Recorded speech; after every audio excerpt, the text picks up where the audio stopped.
Hello, welcome to Philm Puckery, the unhinged podcast where I romanticize the villains, I ship anything with queer tension, and obsess over films that are either genius or deeply cursed, sometimes both. I'm your host, Spencer Jones, and this season we're diving headfirst into the chaotic comfort that is the MCU. Starting off strong, we're starting with Iron Man this week. I have every intention of going in the order of the MCU, so obviously Iron Man to start. We're going to talk about the villain effectiveness. Villains in general. I love a good villain. Gay undertones, which there are a lot of in the MCU, and I'm looking forward to it. Logic holes, plot holes, inconsistencies, things like that. Best use of CGI and most chaotic moments in the movie. Let's start with the villain. Okay? Obadiah Stane. Again, that's Obadiah Stane. What a name, first of all. Can we talk about the name? Obadiah Stane. I don't know who came up with that. Obviously, the geniuses that came up with the whole movie, I'd assume. But what a name. He looks like an Obadiah Stane. Obadiah Stane, he looks like the villain, right? I don't know. I wish I could rewatch the movie for the first time. Because how did we not know he was the villain? It's obvious, right? It must be. I've seen Iron Man a great deal of times. It did come out in 2008. I was in fact 6 when this movie came out. I love playing that game of how old was I when these things came out. So I have had a very long time to watch this movie over and over and over again. And God, I love this movie. However, the early Marvel villains, they're so hard to root for. I love a villain. I love a good villain. I love a good Marvel villain, as we'll see later on. But the early ones, they're so hard to root for because as I'm rewatching this, fuck Obadiah. Actually, fuck Obadiah because what really is he? What does he stand for, really? Because as Marvel progresses, the villains, I understand where they're coming from. When we get there, I'm like, okay, Thanos, he did it wrong, but he was onto something. Do you know what I mean? But Obadiah, what is his motive, really? It's just a rich white guy who wants more money. Okay. Obadiah Stane. He has every access to Tony's company, right? He's got all the people working for him. He's got all the supplies. He's got all the technology. And he's using Tony Stark's own company, right, to build something that Tony Stark has already built to, like, I don't know. That just was wild to me. Obadiah Stane. Obadiah Stane. And why is Obadiah yelling at the kid from the Christmas Story? He just wanted a BB gun. And Obadiah is yelling at him about how he can't make an arc reactor. That's not fair. Did we catch that? Just get this boy his BB gun. Anyway, Obadiah Stane. He's in Tony's house, right? Tony is like incapacitated. He's slowly dying because he doesn't have the fucking thing in his chest. And Obadiah is sitting there talking about fucking what? He's got the most boring fucking villain monologue ever that honestly I'm watching it and I don't even know what the fuck he's saying. I'm sitting here and I'm like pissed. I don't understand what the fucking purpose is. Like, no one cares, Obadiah. You have what you're here for? Go. The worst fucking, and I love a good villain. I just think he's not one. And I know that it was important for Tony's arch whatever to like learn from whatever the fuck. And yes, it makes a good movie. And yes, it's good, I guess, when you're not rooting for the villain. I think it's weird that I root for the villain most of the time. But I will say that Obadiah Stane, he's got no pizzazz. I don't care about his cause. And I don't care about anything he has to fucking say. Honestly, the entire monologue, I'm so serious. Thinking back, I literally just finished this movie before sitting down and talking to you about it. I don't know what the fuck he said. The entire time, I'm like, I actually can't listen to you right now. And then when he's like in Tony's house, right? And he stuns him. He's got him unconscious, basically. And he's taking his arc reactor from his chest. He's already in the house. Right? He's already got access to all of this stuff because Pepper's out. By the way, Pepper would have saved Tony. That's a different thing. He's in Tony's house. Tony's incapacitated. And what are we doing? You take the arc reactor, that's it. Like, Tony's working on an Iron Man in the basement. You can't take the, like, well done Iron Man. And then At the end of the movie, Obadiah, he's got this big fucking Iron Man suit. I know that man's penis is small. I know it's tiny. It's smaller than my pinky probably, because why does it need to be so big? Why does this suit need to be absolutely fucking humongous? Like, logistically, why? Slimmer makes more sense. It's easier to control. It's easier to maneuver. He can't even fucking fit through a door, which thank God, I guess, because then Pepper got out. But like, why? Obadiah? I know your dick is small. It's okay. We still hate you. So he's got this huge fucking suit. And maybe, I don't know, that gives him more power. It makes him stronger, whatever. Right? But technically speaking, wouldn't a smaller, more human sized suit work? That's why Tony made it smaller. Anyway, I just don't understand why an idiot like Obadiah would not take the suit as well. The only explanation is because he's got a small dick. I just know it. I mean, look at him. Obadiah Stane. He's got this tiny little arc reactor that he couldn't make. He put it straight into that giant ass suit. Bigger than the fuck ass, like, prototype that Tony made in a fucking cave. Can we talk about the cave real quick? This entire movie, I'm not understanding how Tony did all of that shit in a cave. And Jensen did surgery on Tony in a fucking cave. What? I'm not understanding. These men are so much stronger than I could ever be. The second I wake up in a cave with shrapnel in my heart and a hole in my chest, kill me, shoot me. I don't understand. There's no will to live, I guess, for me. But I guess if you're a millionaire like Tony Stark, maybe there's something to go back to. I just think that if I'm in the desert, in a cave, in the middle of nowhere, I'm done for. And then he gets out and he's got to wander the desert? Fuck no. I live in the desert. I last maybe 2 minutes out there without air conditioning. Like, fuck that. The cave. Back to the cave. I'm so sorry. Okay, so the cave. First of all, I understand that Jensen was probably taken from his home, but he's wearing a 3-piece suit. And I was thinking about that as I was watching it. What is that? Tony doesn't have his suit anymore. And then I was like, maybe that's Tony's suit, right? Because Tony Stark's like, behold, the Jericho. And then he's in the suit, right? I'm looking back and forth. The tie seems a little bit different, but what if that's Tony's suit? This is like not important at all, but I could not get over it because why are you wearing a suit in a cave in the desert? A 3-piece suit. I know you're sweating your balls off. I don't understand why. I don't know, maybe because Jensen, he cares about his looks, right? Tony wakes up and he's shaving in that little fuck ass mirror. Maybe he took Tony's suit because where's Tony's suit? Right? Tony's wearing like these, like, I don't know, just fucking long sleeve whatevers. Where do you get those clothes from? This is not important, but I couldn't get over it. In a fucking cave. Like, I just actually can't get over the cave. They're sleeping on cots. They've got this fuck ass mirror. It's so dirty. It's so small.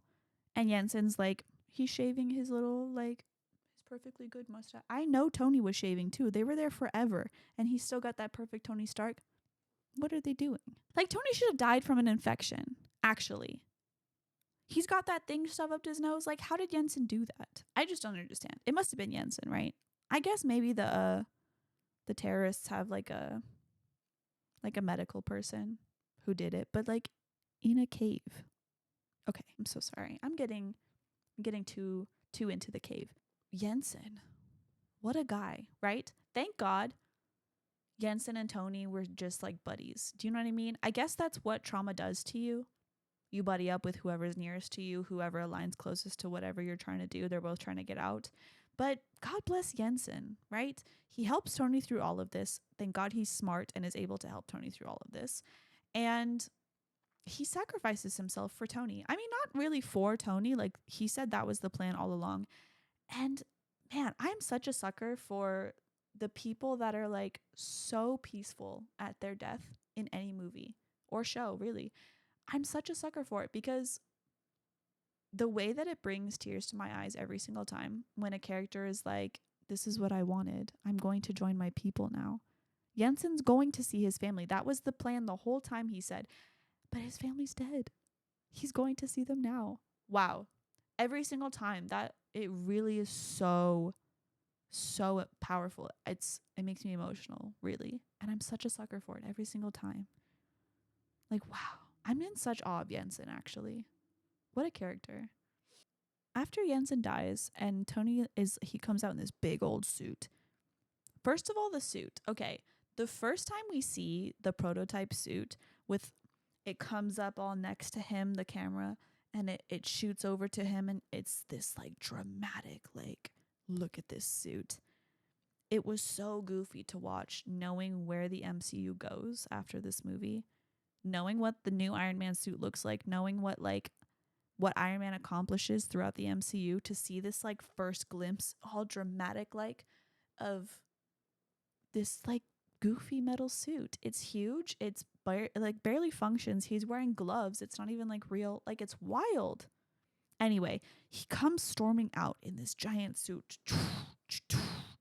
He's stepping out of the cave. And the flamethrowers. That pains me so much. And here's why. I live in the desert. Right now, I want to say last time I was outside, which was like maybe an hour ago, it was 115 degrees outside.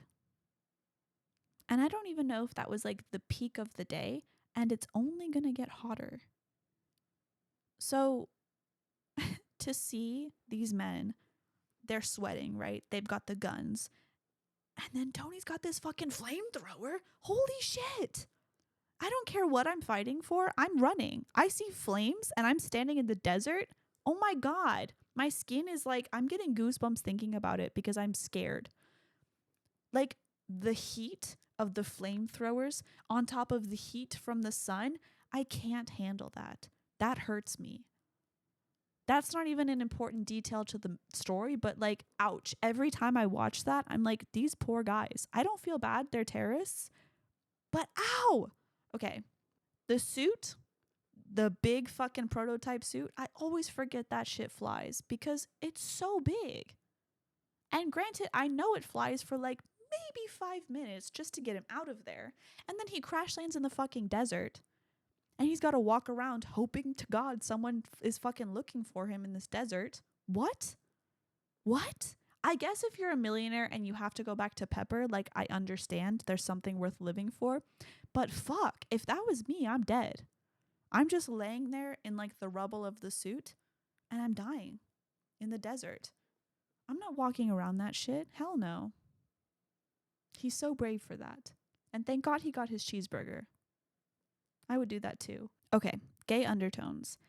I will say, having come out in 2008, there's not a lot of gay undertones. I'm not shocked, just disappointed.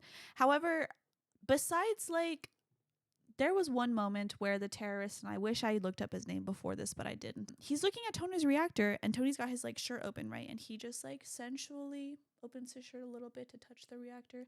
That was a little gay. That was a little tension. But I don't ship it because that's a terrorist. And obviously, Rhodey, he loves Tony a little more than like a normal person would love somebody if you're not a little gay. Do you know what I mean? But I don't want to get into that right now because I do love when Don Cheadle plays him, and I think I'll wait until a different movie to talk about that. But I will say, I will always be a Pepper and Tony stan. I love them from the beginning. I think that they're so in love. Pepper loves Tony so much, and I do wish that he treated her better because, you know, but whatever. Pepper loves him. He does his best with what little emotional intelligence he has, but he does get better. This movie alone, though, man, I just love the way Pepper looks at him, really. I think it might just be that I'm a woman lover, but if Pepper looked at me that way, I would fall for her too. With the limited gay tension in this movie, I will say that Pepper and Tony, their love for each other is gay enough for me. Do you know what I mean? Because the scene where she has to reach inside of him and she's got to pull that cord, right? And she pops it all the way out. And Tony's like low key almost dying, but he's making jokes to her because he wants her to feel comfortable because they're in love. And Tony, he's an asshole a little bit, but he does care for her and she knows it. And that's what's important. I love that scene specifically because it has such a combination of like, oh my God, he's going to die. Like, I'm scared for him. I'm scared for her. That's disgusting. She's got shit all over her hands. But it's also so funny. It's so action. It's so telling of like their relationship. It's beautiful to watch. And you know what? I am a woman lover. I really am. And I love Pepper because wow. But Tony as well. I I'm not one to not be able to appreciate a good-looking man, which Tony Stark is. Tony Stark is a good-looking man. And that's it, really. I just think that wow, they're so beautiful together. They make a beautiful baby. Um it's so good for them. I'm so happy. I that really it draws away from my need for gay tension in this movie, and thank God. Their love is really, it's truly so powerful because towards the end of the movie, Tony Stark, he's on the top of the building. The arc reactor just blew up, right? He's saved because his suit is dead. Barely, though. Barely. He's about to die. The end of the movie, his chest is flickering, right? And then we hear Tony, and it glows brighter. It glows brighter because they're so in love. And really, no one can tell me otherwise. This is what I believe until the day I die. Pepper did save Tony just there. We all watched it happen. Tony is alive because he loves Pepper so much. He said, I can't leave her. He was ready to go and he was brought back. And that's beautiful. I love it. Pepper in general, can we just talk about this for a second? The way that Pepper consistently does everything. She carries Stark Industries. And yes, later this is spoilers, but we've had many years to watch these movies, okay?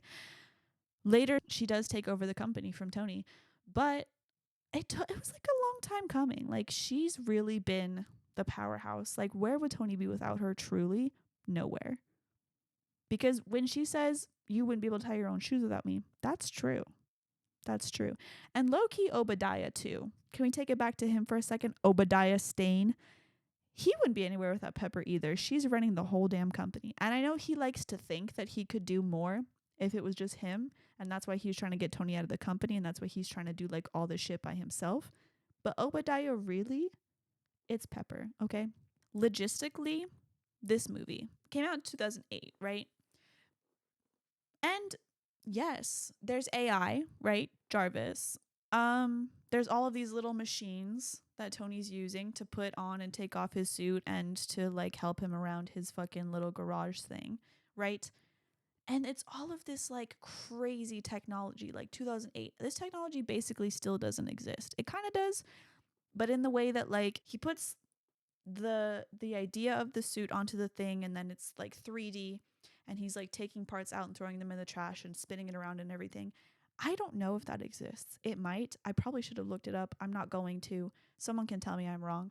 But he's got all of this, right? He's got like Jarvis controlling the entire house. When Jarvis wakes up, everything there's like shit all over the window, right? And all of this exists, and Tony's taking a fucking FaceTime on a flip Verizon phone. I will never understand that. And then the scene where they're like, oh my God, Tony Stark's going crazy on the TV. I mean, I guess it just is so telling of the time period that this movie was made in. Because TV like that, it might exist, but people don't talk about it anymore. People don't really watch TV like that anymore, cable wise. And I just feel like it's just so like telling of the time period. Like logistically, I just think I'll never get over the way that he's using a Verizon phone, like a flip phone. And yes, he's FaceTiming Obadiah Stane. He's FaceTiming him, but on a flip phone. I don't know.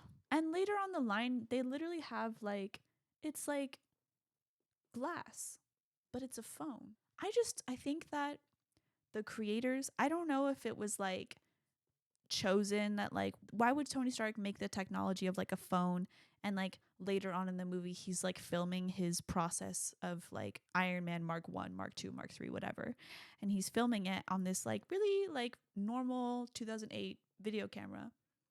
I don't know if it was like a creative choice that Tony Stark wouldn't put his efforts towards making like a new like smartphone, or like he wouldn't put his efforts towards like a video camera. He doesn't need to do that shit when he's making like bombs, right?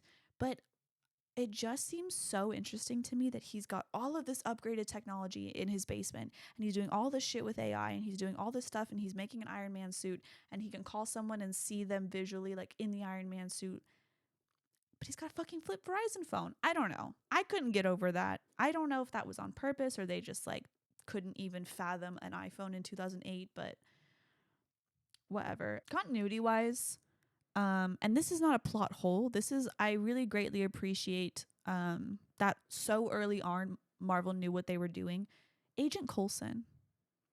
I really appreciate that he is in all of the original initial movies. Like he's in Iron Man, we'll see him later in Thor, we'll see him later in Captain America. He's in all of these like movies. And I really love that in 2008, initially, Iron Man, Marvel knew what the fuck they were doing, right? Agent Coulson. I appreciate his continuity. And I love at the end, I love a good end credit scene when Nick Fury's at the end and he's like, the Avengers Initiative, we're here for you. You're not the only fucking superhero, Iron Man. Okay, use of CGI. This movie, I probably should have looked up if it had like practical effects or not.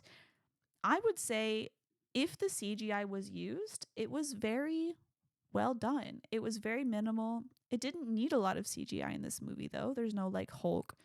Yes, the Iron Man is CGI, but I don't know. It was very impressive, honestly. For 2008, I've seen a lot of movies that, like, graphically, the time they were made, maybe they were fantastic. But when you look back at them, it's like, ooh, they were working with what they had and we have better now. This movie, I would say it still holds up. I would say, and I looked too. I like was paying attention to stuff like this, to the details, right? To see like what CGI, how did they do that? What are the practical effects? Like looking for continuity errors. And I couldn't find anything. So I believe, yes, they used CGI. They must have, right? But they did it really well, I would say. I couldn't see anything wrong with any of it. So I would give it a pretty high score on that. The most chaotic moment. Okay, there's a lot of scenes in this movie that are just so chaotic. And I really love that is Tony Stark's character, right? He is billionaire, playboy, philanthropist, genius. He's all of it, right? But he's also kind of an arrogant asshole. And he's kind of chaotic and he's really funny. He starts off as this like he is this great guy and he is like working for the military and he's like this rich, famous, like he doesn't care about anything. He doesn't show up to his own award stuff. He gives his like really, really high end awards away to just some random person. He doesn't care, right? But he just starts as so carefree and then he gets stuck in the fucking cave and he changes his mind. And I guess good for him. And I understand that that's how movies work, is that people need to change and he's got that arc. But I guess it's just nice to see when millionaires realize that they are working for the wrong side and they change their minds. I will say though, Tony starts off as like this arms dealer, right? Basically, for the military. And he's making bombs. And then the bombs are being sold to the terrorists. I don't know if it's just because I've seen this movie so many times or because I don't know, it just seems obvious that that is where it would go, right? When you're selling weapons, the weapons fall into the wrong hands, right? That's what happens. Especially when people like Obadiah Stane are working with you. Like, look at this man's face and tell me he's not going to sell weapons to the wrong people just to make more money. Do you know what I mean? Obadiah. Anyway, I just find it really interesting psychologically, I guess, the way that our brains flip so quickly because I don't know. Tony Stark, he starts off as like, who fucking cares? Like, it's a millionaire who doesn't give a fuck about any of like the privileges he has. He's like off doing whatever the fuck he wants. And his car gets blown up. He gets put into a cave, and the terrorists are like, build me a bomb. And suddenly we're like, oh no, Tony Stark. And yes, I am like that too. Oh no, Tony Stark. Like, that sucks. I just find it interesting psychologically how quickly our brains are able to flip that. Do you know what I mean? His character arc starts so strong, I think, and I find it fascinating. And Tony Stark is one of my favorite Marvel characters, one of. And I don't really know why. And I think it's because he's so human and he does mess up. He messes up a lot, but he always comes back and he always has that character arc. And I really appreciate that. Okay. Most chaotic scene. I did forget that that's what I was talking about a lot earlier. I'm watching it right now, if I'm being so for real with you. It's one of my favorite scenes from this movie, and it's so chaotic and it's so funny, and it really is just such a staple piece of this movie, I would say, is when he's first testing out the thrusters and he's like, okay, 1%. And then he's like, okay, period, 1% works. Okay, let's test 2.5. And he can't figure out how to do it. And he's freaking out. And he's going over all of these really fucking expensive cars that he has. And he's going over his desks. It's so chill and it's so funny. And it's so like, I don't know. I just love it because he looks terrified the entire time. And it's low key badass. No one flies like that, right? This is the first time we're seeing it like really in action. And he's figuring out, it's really fucking cool. I can't pick between, because it's several points in the movie, these scenes, but it's every single time that he's testing out the suit. I think it's so fucking funny and I think it's so chaotic. And I don't know, it just is so cool to watch because he is not going to get it perfect the first time and he's trying to perfect this fucking suit. It's amazing. The first time that he does it, he's like 10% thrust and he flings himself backwards and it hits the fucking thing. And that dunce like AI thing, he sprays him with that fire extinguisher. Psh, psh. And I just think that the relationship that Tony and that AI thing have is so fucking funny to me. I love it so much. Here are some little things in the movie that I really appreciate because they do move us on through the MCU. Specifically, Colonel Rhodes. Okay. First of all, we are going to talk about it for a split second because the recasting that they did, I love it. I love Don Cheadle. He does an amazing job. I will say it took me 3 rewatches of the entire MCU to realize that they recasted. Every single time I watched Iron Man, I'm like, I don't give a fuck about this Colonel. Like, who the fuck is that? I don't care. And then I never understood where Colonel Rhodes came from. Because I will say, watching Iron Man every other time before this, I never really paid that much attention because it was the first Marvel movie and it's my mom's favorite, honestly. So we watched it a lot when I was a kid and then I watched it a lot as an adult as well. And it just never occurred to me to pay that much attention because I'm like, I know this movie. Yes, his name's Colonel Rhodes and they say it several times and it's like on TV screens when they're watching TV in the movie and it just is like very blatantly obvious his name is Colonel Rhodes, right? It never fucking occurred to me. And then I know Rhodey, right? In all of the rest of the movies, Don Cheadle, Rhodey. Okay? Never fucking occurred to me that's the same character. I didn't fucking know. And so it took me like 3 rewatches of the MCU to realize that that is in fact the same character. And the only reason that I found that out is when I think I had to look it up, honestly, because I was like, in Iron Man 2, when Don Cheadle says, like, yes, it's me, get over it, I was like, why would he say that? I think I looked it up. I fear I looked it up. I think that's what happened. And I honestly don't remember, but I remember being shocked. How did I not know?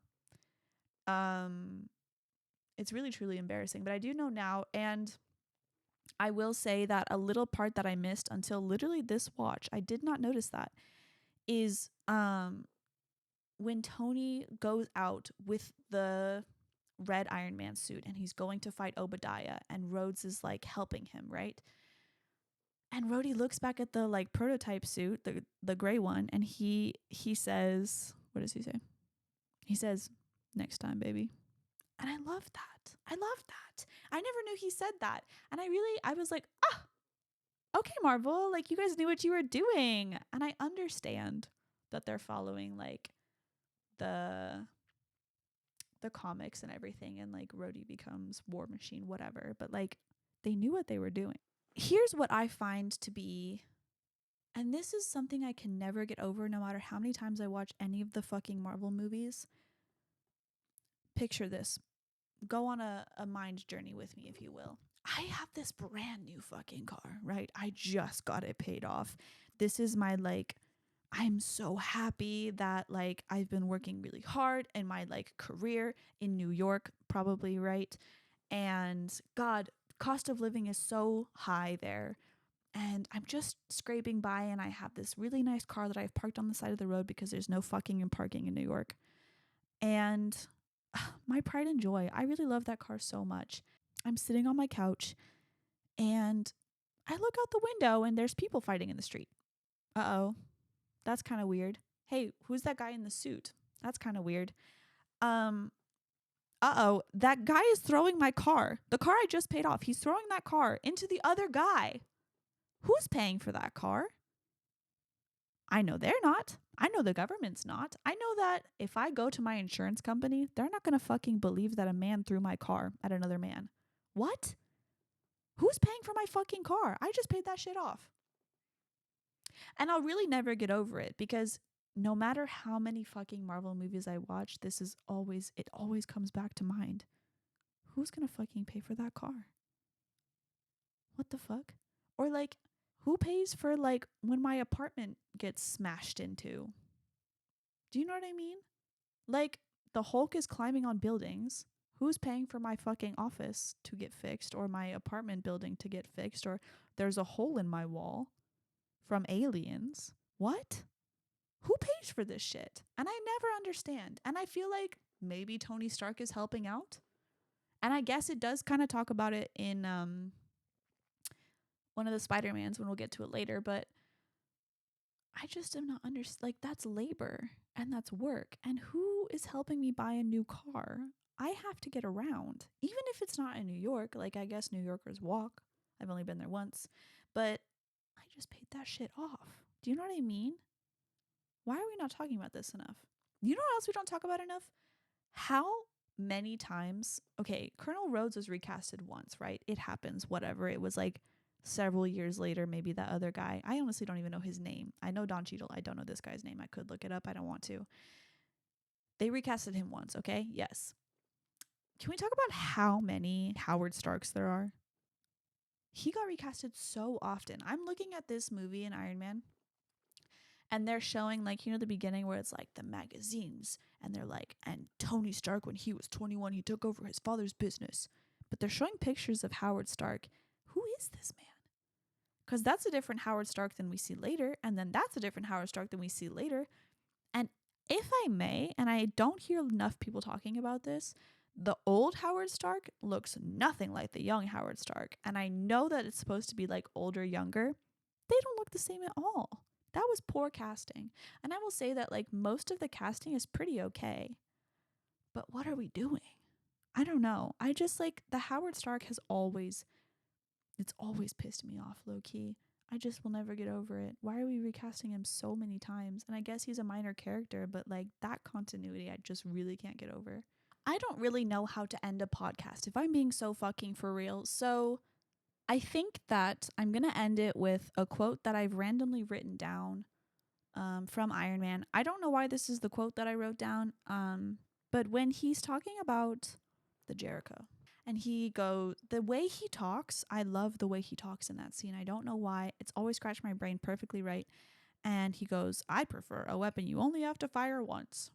I've written that down and I don't know why, but that's how I'm going to end the podcast. And I'm signing off now. I am Iron Man. I'm just kidding. I'm Spencer Jones, and I hope that you enjoyed. This was Philm Puckery, PH, fat. And I hope you enjoyed, and I will see you next week.